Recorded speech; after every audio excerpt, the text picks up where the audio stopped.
Welcome to this explainer. Let's jump right into it. Captain Edward John Smith wasn't just a captain. He was absolutely the most experienced commander in the entire White Star Line. I mean, we're talking about a man so highly trusted by 1912 high society that global elites think JP Morgan, think Guggenheim. They actually coordinated their personal travel schedules specifically just to sail under his command. He even earned the nickname the Millionaire's Captain.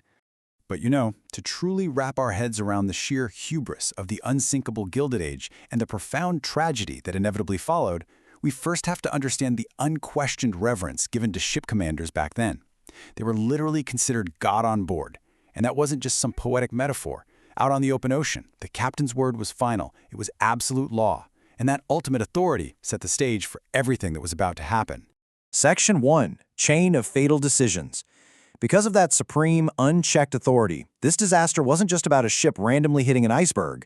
It was a chronological thriller of operational failures that, incredibly, began before the ship even left the dock. Let's look at this literal domino effect. First, the Titanic's launch is unexpectedly delayed. Because of that, Captain Smith quietly reshuffles his crew, bringing in Chief Officer Wilde from the Olympic. Now, this last-minute move bumps Second Officer David Blair down the ladder, so he departs the ship entirely. But here's the kicker. As he leaves, Blair accidentally takes a set of locker keys with him, which leads us right to the final, fatal domino. The lookouts up in the crow's nest have no access to binoculars. This quiet little reshuffling meant they were relying entirely on their naked eyes in the freezing, deadly North Atlantic. It's honestly mind-blowing, right? A totally mundane mistake. A guy accidentally walking off with a locker key became the very first deadly crack in the Titanic's armor. It was a crucial oversight that completely stripped the crew of their most basic, fundamental tool for spotting danger. Section 2. The Fatal Course Correction. So with that massive disadvantage already in play, let's trace the ticking clock of Sunday, April 14th, as creeping dread collided with the captain's deeply ambitious goals. You see, this voyage was supposed to be Captain Smith's grand swan song before a well-deserved retirement, and his plan? Push this massive ship fast and hard. He wanted to cross the Atlantic in just 6 days, which meant maintaining a speed of at least 19 knots. And ultimately, even when they entered known ice regions, he just kept banging on at over 21 knots. The cascade of missed opportunities throughout that fateful Sunday is just staggering. At 11 a.m., a scheduled lifeboat drill gets abruptly canceled, no reason given, just zero rehearsal for a real emergency. By 2 p.m., direct ice warnings are literally pouring in from other ships like the Coronia and the Baltic. Smith hands these warnings directly to White Star Chairman Bruce Ismay, who, unbelievably, just pockets them. Then, at 5:30 p.m., a planned crucial course change gets delayed. And here is where the bitter irony really kicks in. That 5:30 p.m. delay, Smith actually intended it as a safety measure. He delayed the turn by 20 minutes to steer further south and theoretically avoid the ice field altogether. But Mother Nature threw a curveball. By steering further south, he unwittingly drove the Titanic directly into an iceberg that had been pushed unseasonably far south by the cold Labrador Current. His own safety measure mathematically guaranteed the collision.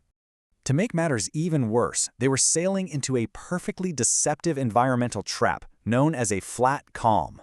This is a super rare condition where the sea is like glass. Absolutely no wind, no waves. Without water breaking and foaming against the base of an iceberg, it is practically invisible in the pitch black of night.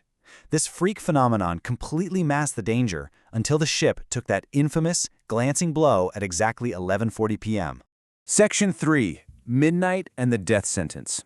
Just 40 minutes after that strike, the unbelievable prestige of this voyage collided with some brutal mathematical reality. The ship's designer, Thomas Andrews, had to look Captain Smith in the eye and deliver a stark, undeniable death sentence. The Titanic was meticulously engineered to float with a maximum of 4 flooded compartments. That was the limit. The reality? 5 compartments were breached and opened to the sea. The unsinkable ship was going to be at the bottom of the ocean in 2 hours, period. Section 4. Breakdown of command. As the horrific reality of that math finally set in, the psychological toll was immense. Witnesses later suggested that the legendary Millionaire's captain essentially suffered a catastrophic mental breakdown under the extreme pressure, and that led directly to a complete collapse of the ship's command structure. This pressure quickly built into absolute chaos on the decks. Captain Smith issued a famously vague order, women and children first, but he provided almost zero direction beyond that. Because of this massive leadership void, Second Officer Lightoller interpreted that order completely differently. He took it to mean only women and children. That deadly misinterpretation meant lifeboats were literally being lowered into the water half empty, while hundreds of men just stood there, stranded on a sinking deck. As those final minutes ticked away and the freezing water literally rose to meet the boat deck, Smith finally released his crew. His final orders were absolutely chilling. "You've done your full duty. It's every man for himself now." He was last seen standing on the bridge, ultimately going down with his ship and joining over 1,500 souls in the dark waters. Section 5. A complex, lasting legacy. So how does history actually judge the man who commanded the greatest maritime loss of his entire era? Well, immediately following the tragedy, the official British inquiry essentially whitewashed the whole disaster. They officially concluded that no crew members were to blame at all. Their argument? Smith was simply following the standard, albeit obviously deeply flawed practices of literally every single commander crossing the Atlantic at that time. To them, he was just a man of his era, caught right between the arrogant confidence of the Gilded Age and the completely unforgiving reality of the ocean. Which leaves us with one massive historical question. Based on the domino effect of operational failures, those pocketed warnings, and the unyielding, reckless speed we've explored in this explainer today, I want to leave you with this final thought to ponder. Was Captain Smith merely a tragic victim of standard Gilded Age practices, or a dangerously reckless commander who ultimately doomed his own ship? Thanks for joining me today. Keep seeking to understand the systems behind the stories, and I'll catch you next time.